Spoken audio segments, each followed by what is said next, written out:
We all have them. Unpopular opinions about Survivor. The biggest one I think we can all hold hands and agree on is that Fiji is the best location and Survivor should never ever leave there. In fact, let's shoot all 100 seasons of the show. That's right, I have top secret information. There's gonna be 100 seasons and the rest of them will all be in Fiji. I kid, of course. Most, if not all of us, disagree with the statement that Survivor should stay in Fiji, but I know one of us who thinks we should stay there, and he kind of runs the show, so what does our opinion really matter anyways? So today, with that in mind, I'll be sharing my biggest unpopular opinions, followed by some of the ones you all shared with me on YouTube and on Patreon. And speaking of that, I want to thank you all for liking, commenting, and subscribing to this channel. This video is made possible by the patrons on Patreon, and every month they vote on what videos I should make, like this one. Consider joining them to get videos early and to pick what videos I make. To be clear, I'm counting these opinions in no particular order. This is not a countdown or a count up, if that's even a thing. This is just a random order, so keep that in mind. Number 1,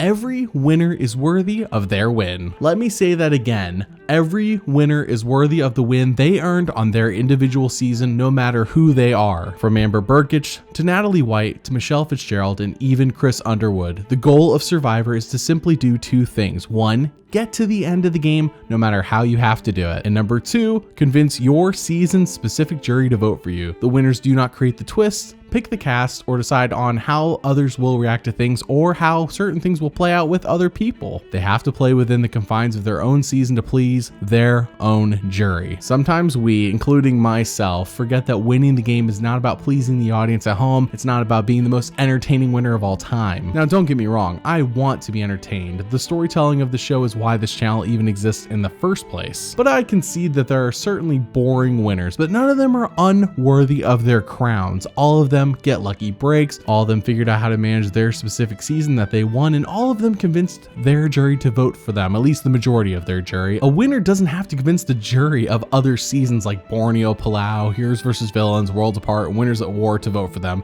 They only need to convince their one jury. Now, I do understand why the show portrays certain winners the way they do. If you play a flashy game and are stacked full of charisma, then you better believe you're getting screen time, winner or not. But the history of Survivor has shown us that winning is not usually about who is the flashiest, unless that is what the jury wants out of you. The common misconception is that certain players from past seasons who played flashy but made the jury bitter would win on a modern season. But is that really truthful? Let's take a look at season 39, Island of the Idols. Tommy won and played one of the most boring games imaginable to watch, proving that at the end of the day, he understood his jury the best, and Dean and Nora did not, despite Dean trying to play a flashy game. Every winner earned their win and the title of sole survivor on their specific season, and no one else on their season was more worthy. Number 2, Russell Hantz robs himself every time. This ties directly into my last unpopular opinion, but Russell Hantz robbed himself of winning Survivor Samoa and Heroes vs. Villains. Keep in mind, no one knew who he was going into his first 2 seasons. He played Survivor Samoa and Survivor Heroes vs. Villains with the advantage of no one knowing who he was. Now, of course, everyone on Samoa played at that advantage, but Heroes vs. Villains, he's the only one in the entire cast with this advantage. He should, on paper, know who each of these people are, but they have no idea who he is since the seasons were shot back to back and they didn't get to watch Samoa before he played. And yet, despite that, by the end of both of these seasons,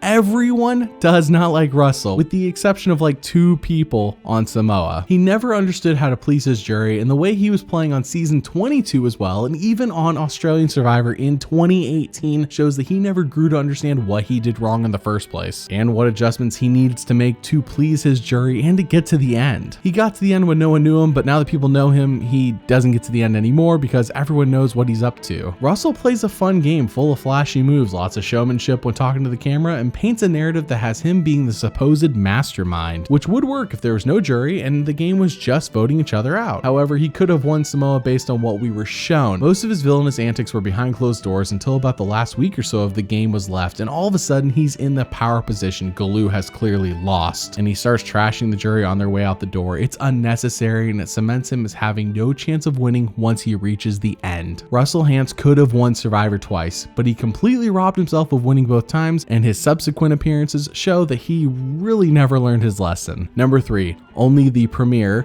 merge, and finale episodes of a Survivor season should be longer than their normal length. I know the common trend amongst most fans is that Survivor episodes need to be longer, with many petitioning for them to go from 60 minutes with commercials to 90 minutes with commercials for the episodes as they are on television, and at one point I agreed with them wholeheartedly. To simplify it, let's think about it this way. Episodes that air without commercials are 42 minutes, and if they were to be increased to 90 minutes with commercials, it would still be about 65 minutes, so we're adding about 23 minutes worth of show. I think the only times this should happen is in the premiere, when there are tons of events happening and we are meeting / catching up with everyone depending on what kind of season it is, the merge when the game usually takes a major shift, and of course the finale, which should always be as long as possible. All other Survivor episodes should be the regular 42 minutes when airing on television. It's a formula that has proven successful, and it works in a way that always makes us wanting more week after week. I believe if every episode was 90 minutes with commercials, casual viewers would drop off, as the pacing of the show would completely change from what they, and frankly we, have grown used to over the course of 40 seasons.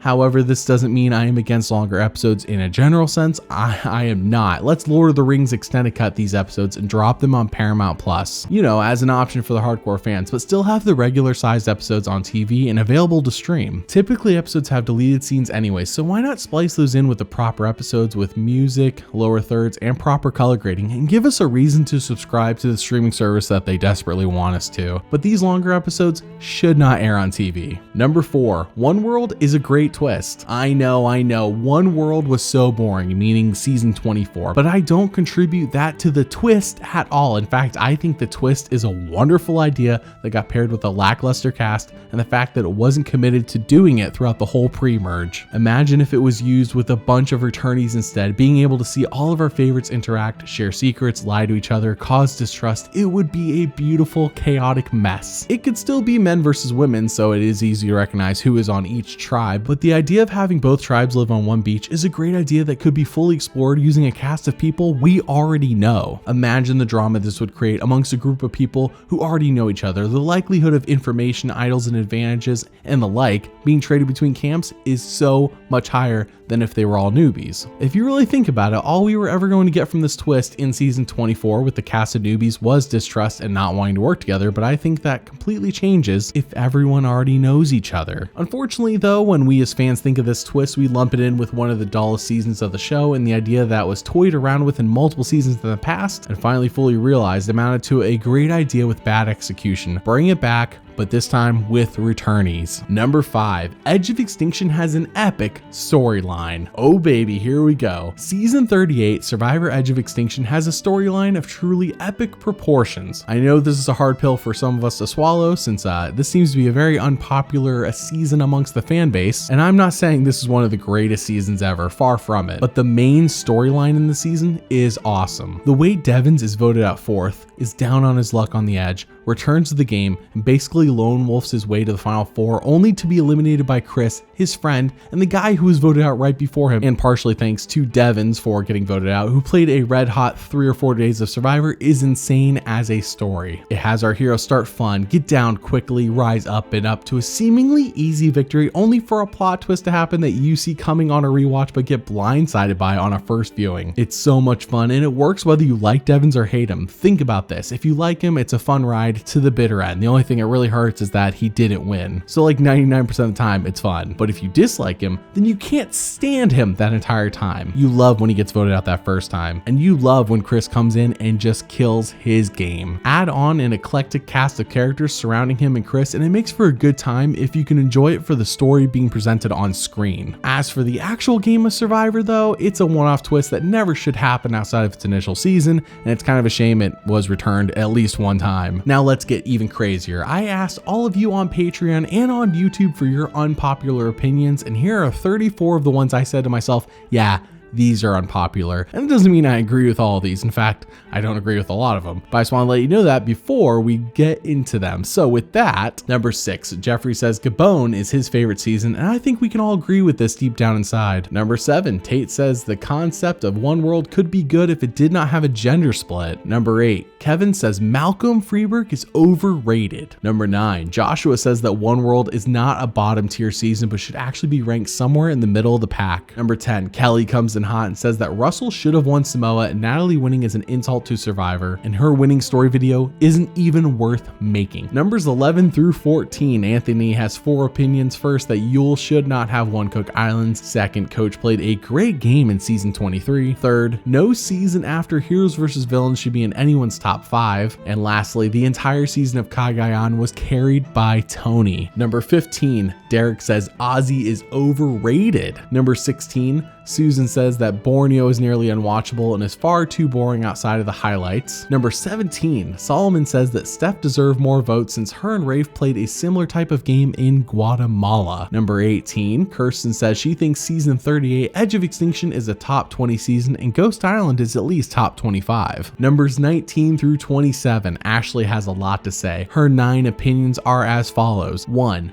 Strategy has overtaken Survivor and has ruined the balance it used to have. 2. Idol hunts are boring and stale to watch. 3. South Pacific is a fantastic season for the story of Cochran, who is horribly bullied to the point his tribe was absolutely saying poisonous things to him, and though he torched his own game, it is one of the most satisfying stories to have ever unfolded on Survivor. Then you have Sophie, who people say rode coattails coming in and absolutely killed it with the reveal of her master plan that Coach was the dumb girl who she was dragging to the end. 4. Michelle totally is a worthy winner of Co-Wrong, and Aubrey is incredibly overrated. 5. Amanda Kimball has absolutely no game and just attaches herself to masterminds and rides her way to the end and then pretends she did anything worthy. 6. Courtney is just annoying, mean, and rude. 7. Randy and Rory both need to come back and be the grumpy old man duo Survivor deserves, and you know what? I agree with that one, Ashley. 8. Tom is the true king of Survivor. 9. Penner was right to out Lisa as a former child star. Number 28, Jonah says that every winner deserved to win. If you win the votes of your season's jury, you did everything right, and the only reason a win feels undeserved is bad editing like Michelle and Co-Wrong. 29, Aaron says Kim's win in season 24 One World is completely overrated. Number 30, David says that season 38 Edge of Extinction is a great season with a deserving winner. 31, Ethan claims that Redemption Island is the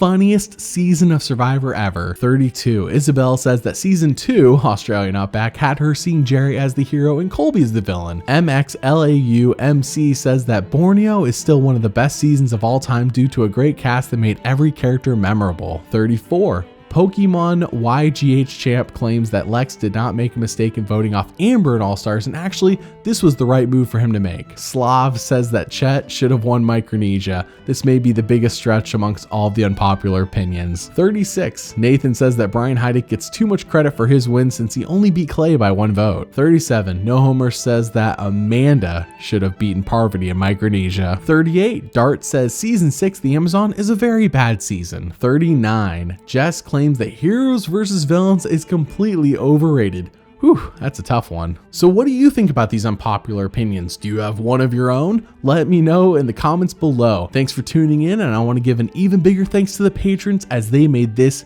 video happen, and it was made at their request. So once again, thank you, and thank you for watching.